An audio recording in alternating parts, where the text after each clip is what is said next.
Okay, well, here I am in Metcalf Motorcycle Park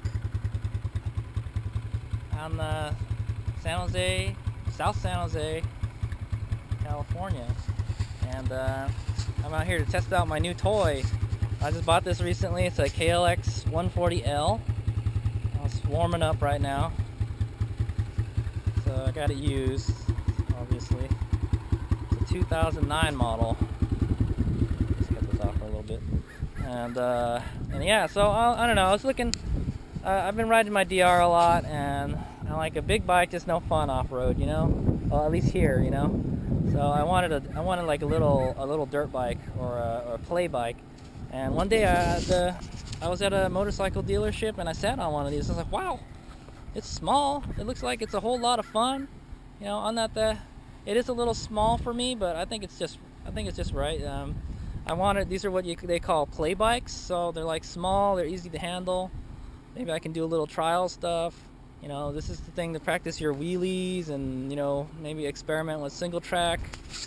It's a 140cc 4-stroke, so, and I've already sort of rode it. I haven't rode it off-road yet, but it's a little low on power and the suspension is kind of wimpy. Look at these forks, they're tiny. And I plan to upgrade the forks. So far, all I've done to it is I've given it a little tune-up. I've adjusted the valves. The exhaust valve's a little tight, kind of tight, and it was a pain in the ass trying to find some specs for this for the valve adjustment. But turns out they're just right here, the fender. And like some specs I got online were like they were totally wrong. I'm like, what the hell? And the process is wrong too. So I really need to get a service manual for this. But it's a very easy bike to work on. You can adjust the valves yourself. It's got a single spark plug. I changed the spark plug. The spark plug didn't really need to be changed. I actually cleaned the gas tank too. I thought the gas tank was all rusty and dirty, but hey, it's plastic. How does that happen? But turns out it just that's the color some fuels are. They're rust colored or orange. So I just pumped some gas right now in my little container, and it was like kind of greenish. It looked kind of like Windex. So I guess different gases, depending on where you get the gas from, you know, it's like that. But so we're gonna see what this does. I'm not planning in too many mods for this. I bought a KX200, not KX200, KX100 front forks. They're inverted forks from the KX100, the little motocross dirt bike.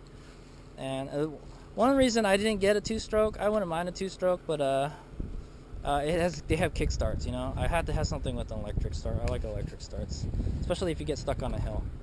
And this is a trail bike, you know. It's not for a full-on motocross, but I'm sure you can have a little fun with it, you know. Just as long as you don't get too crazy with it. That's kind of like what my riding is anyway. But I'm hoping that this thing can make my dirt riding skills better, you know. So yeah, I'm a little I'm not a non-aggressive rider off-road, but I like to learn how to kick the back end around and stuff like that. So I'm just gonna take it out around the park today. I'm gonna see if I can hit up all the trails, and I think it'll be fine. I've taken my quad on almost all trails here, and with my quad is like a 350, so the engine is very much bigger than this one. But yeah, it's a very light bike. You can pick it up fairly easily, and yeah, that's what's good about it. I absolutely don't like picking up my DR650. It's a heavy bike. It did come with these aren't stock. These are Acerbis handguards, very good handguards, and some ATV high bend bars. So I didn't have to get bar risers. That's the beauty of it. So still a little bit small for me, but it should be fine. This bike is good for like children and women, women, I guess, since they're smaller women, and like beginners trying to learn how to, you know, work the gear shift. So all right, let's see what we can do. All right, just a little warning. I haven't ridden a dirt bike in a long time, unless you count as a sport. So let's take it on for a run.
track here, the Snake single track. I've done it before on my old VR.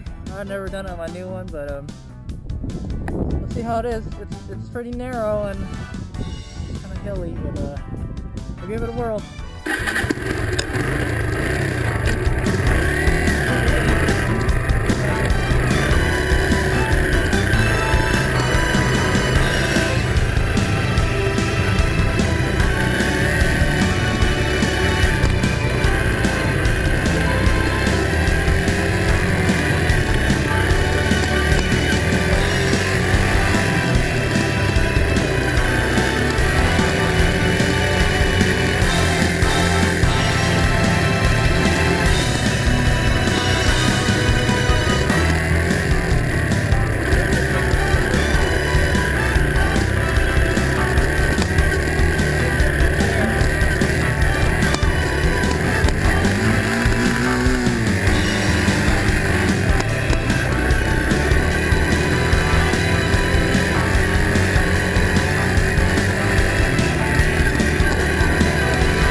This is gnarly. This is very steep.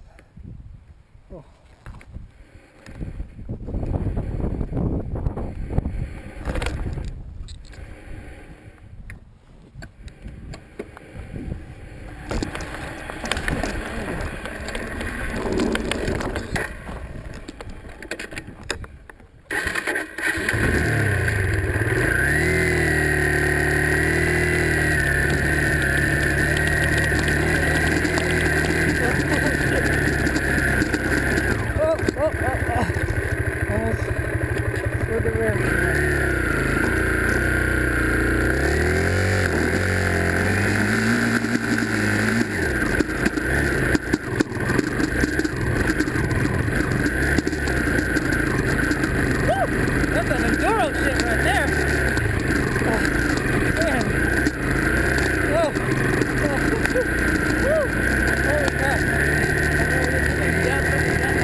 I'm doing the single tracks, the hill climbs. This little bike can do it all, you know, on the trails.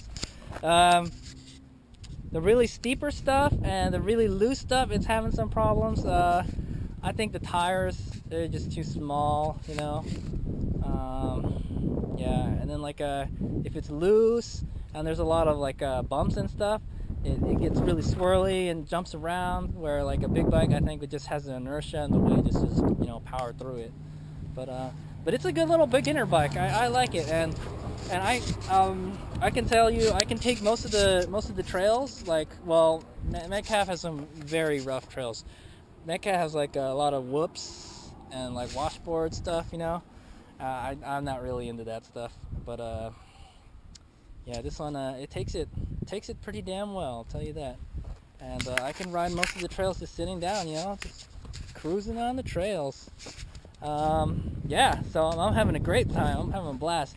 I wish it had just a little bit more power going up those really steep hills. It just sometimes it kind of bogs, and I got stuck on that one single track part, and I was just duck walking it through the whole thing, man. I was like, it's awesome. But yeah, you know, I really like to get into that trial stuff, but I don't think it's for me. You know? But it's good fun. I like it. I think the bike is fine. I think I bottomed out the forks a few times, but that's probably my fault for, you know, bad rider position and stuff. Yeah, I think the forks could use an upgrade. The rear seems fine. It doesn't have enough power to do big jumps, you know. That's not true. I don't know. If I were to take it on the motocross track, I'm sure I can get some air in it, but the motocross track is closed right now. So, but a fun little bike. I like it. I like it a lot. It's got a problem where when it warms up, it doesn't want to idle. That's very strange. Usually it should be the opposite, right? When it's cold, it doesn't want to idle. So I'm thinking the carb might need new jets or something, or cleaning. So my plans for this bike are rejet to make it a little bit richer, because they're very lean from the factory, and poor thing, man. Look, it's just an air-cooled bike too. It's air-cooled, not oil-cooled. So I'm thinking, you know, if we're gonna run it lean like that, it's gonna self-destruct. You know, I'm sure they designed it so it would run lean like that, but it could use some rejetting. And then I'm gonna take the snorkel off and put a uni filter, and the exhaust. I'm not really sure what I can do with the exhaust. You can take the spark arrestor out and you can get some more flow out of it, but then you can't ride on trails because you need a spark arrestor, and they don't sell like one of those fancy spark arrestor tips for this. So I might have to make my own, but just the way it's designed, it's already a pretty good designed muffler. So I'm not really sure what else I can do with it. Can't unless I opened up the outlet. But I don't think it really needs it. We'll see. I don't want to dump too much money into this bike. It's a little play bike, you know. But it's good fun.